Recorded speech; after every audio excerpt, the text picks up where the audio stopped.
Le 10 choses indispensables à savoir sur ton iPhone. Sinon, ton iPhone ne te sert à rien. Tu pourras pas faire grand-chose avec ça. Bonjour tout le monde, bienvenue dans Voir Plus TV pour une toute nouvelle vidéo. Ça me fait plaisir de faire une nouvelle vidéo pour vous et encore. Et en tout cas, on est là, on va voir les astuces indispensables que tu devrais savoir pour te faciliter la tâche par rapport à ton utilisation de ton iPhone. Et pour cela, j'ai des gros projets pour la chaîne et je compte vraiment sur vous pour vous abonner, pour partager et ça fait plaisir. Pourquoi? Parce que j'ai fait les vidéos, c'est pour que vous puissiez voir d'abord. Donc, c'est un grand plaisir. En tout cas, on se retrouve encore là et sans plus tarder, c'est parti pour la vidéo. Et je tiens juste en fait à vous dire qu'il n'y aura pas de pause, il y aura pas de cut. Donc, la vidéo, elle sera rapide et vite fait en tout cas. Et c'est juste pour vous apprendre ces choses-là que vous connaissez potentiellement pas. Je suis sûr qu'il y a plusieurs choses que vous ne connaissez pas. Sans plus tarder, c'est parti. Alors, vous êtes en train de jouer de la musique sur votre téléphone et vous avez besoin de... Vous voulez vous endormir, je sais pas moi, dans 30 minutes. Et vous vous dites que dans 30 minutes, il faudrait que la musique puisse arrêter. Et cette fonctionnalité-là, elle était déjà bien présente chez Samsung, intégrée dans des lecteurs Samsung, mais iPhone là aussi. Et moi, je ne connaissais pas. Et pour s'y faire, donc, vous lancez votre musique comme d'habitude et vous allez partir sur les minuteurs et vous allez venir sur l'horloge et vous pouvez sélectionner, je ne sais pas moi, 20 minutes. Et là, vous allez venir ici en bas. Donc, à la place de la sonnerie, vous allez chercher, vous allez descendre en bas et vous allez cocher arrêter la lecture. Et vous allez choisir. Donc, après 20 minutes que la lecture est commencée, la lecture, elle va s'arrêter après 20 minutes. Donc, la musique, elle va s'arrêter après 20 minutes et vous pouvez vaquer à vos occupations ou bien dormir ou bien faire autre chose, quoi. Sinon, vous voulez calculer et vous êtes là sur votre appli calculatrice, je sais pas il est où, et moi je le trouve directement ici et du coup vous avez écrit 555 mais vous vous êtes rendu compte que vous ne voudrez pas faire 55. Vous avez juste besoin de 55. Donc, ce qu'il vous faut faire, donc, je vais vous montrer d'abord avec mon petit curseur, enfin, avec mon assistive touch, c'est comme ça qu'on appelle ça. Et vous allez juste rester appuyé ici une fois et vous allez faire un slide. Comme ça, vous allez glisser comme ça et c'est alors que vous allez voir et puis ça va enlever un chiffre. Donc, si vous êtes là et puis vous faites ça, ça va enlever un chiffre. Et si vous faites encore ça, et ça va enlever un chiffre. Et pour passer à la calculatrice scientifique, il vous faudra juste faire ça. Il vous faudra juste passer du mode portrait vers le mode paysage comme ça et vous avez directement la calculatrice scientifique. Donc vous pouvez faire tout ce que vous voulez.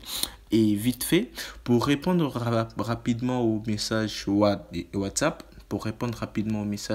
en tout cas, il faudra juste faire descendre la barre des notifications et puis rester enfoncé sur la notification WhatsApp et c'est alors que vous allez voir, il y aura l'écran qui va directement apparaître et tout et c'est plus pratique et plus rapide.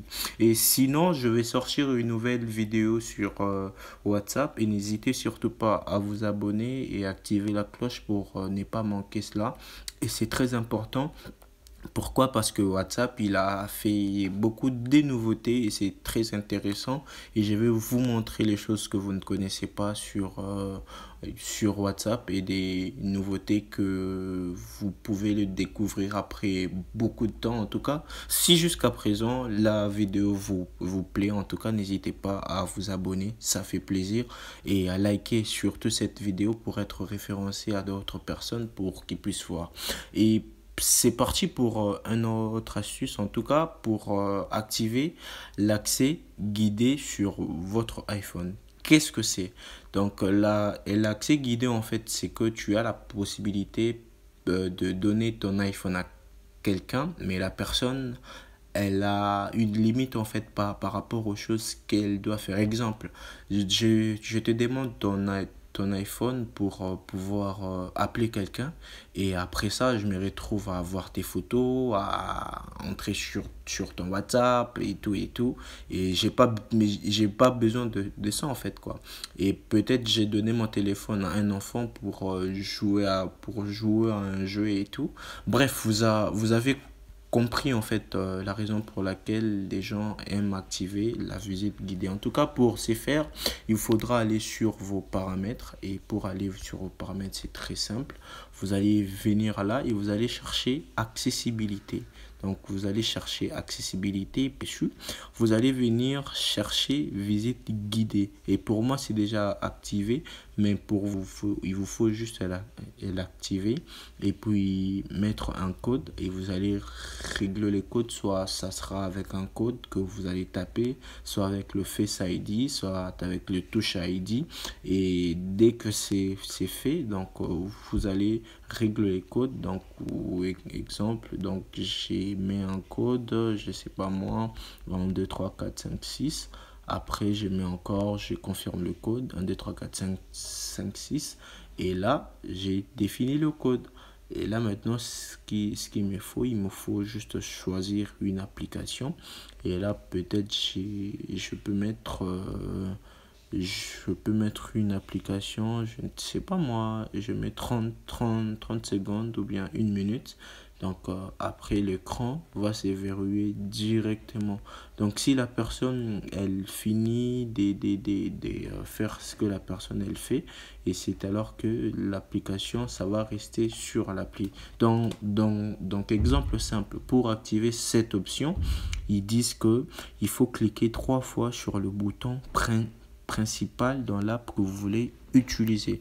Donc comme là, j'ai donné à quelqu'un mon téléphone pour qu'en fait il puisse utiliser, pour qu'il puisse appeler.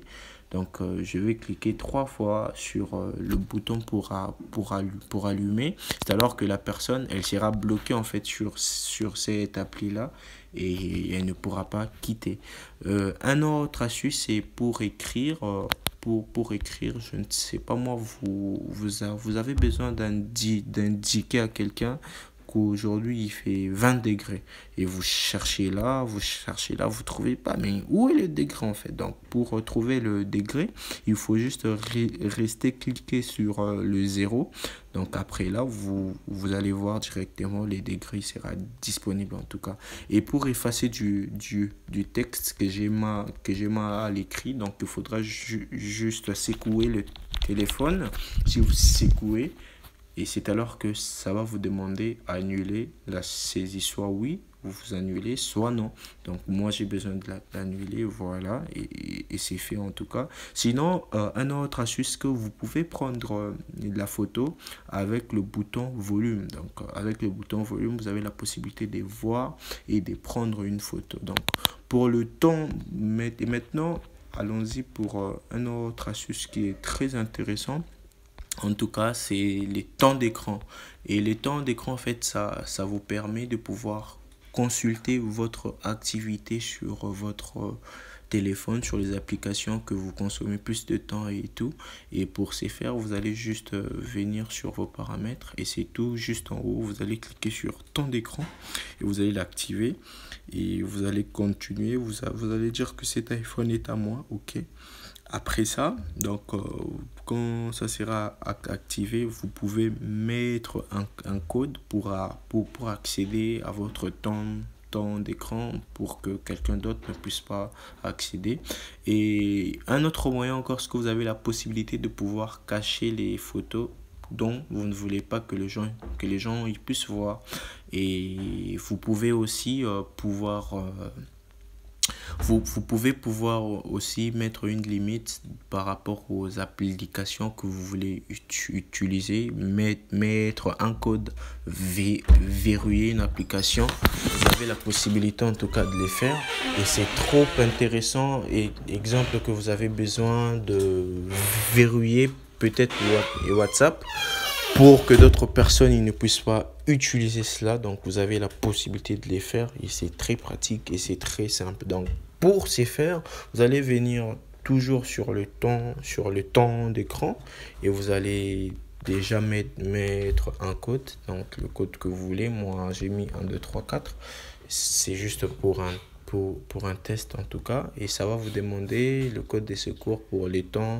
Et pour les temps d'écran, vous allez configurer tac, tac, tac et tout. Et puis, ça va se passer quoi. Après, c'est là, maintenant, vous allez venir sur limite d'app. Et sur limite d'app, maintenant, vous allez cliquer dessus. Vous allez taper le code que vous avez tapé là. Et vous allez choisir, soit vous pouvez choisir pour toutes les catégories, juste pour les réseaux sociaux, juste pour le jeu et tout. Comme moi, j'ai juste besoin de mettre ça sur mes photos. Et là, je vais venir là et je vais chercher créativité. Je vais prendre photo et je vais sélectionner et je vais mettre 1 minute et ça va permettre de telle sorte que après 1 minute, la personne n'aura plus, enfin, pour accéder à nouveau, il me faut taper encore le code. Donc, c'est là, je vais appuyer sur ajouter. Et dès que c'est ajouté, c'est bon. Donc là, si j'accède sur mes photos, après 1 minute, donc vous allez remarquer que avant d'accéder encore, donc il y aura une limite de temps. Donc c'est déjà la fin de cette vidéo. Comme je vous avais dit, donc il n'y aura pas de cut, donc il n'y aura pas de, il y a pas eu de cut. Donc et la vidéo a commencé depuis le début jusqu'à la fin. En tout cas, je vous dis merci vous tous qui êtes restés jusqu'à la fin, ça fait plaisir. Et si je fais des vidéos sur YouTube, c'est pour vous, c'est pour que vous puissiez le voir et tout. Et ça fait plaisir. Et lorsque vous écrivez en commentaire, il y a des choses que vous n'avez pas bien compris et des encouragements et ça fait vraiment plaisir. En tout cas, on se donne rendez-vous pour une autre prochaine vidéo et on s'est dit à très bientôt la famille. Bye bye.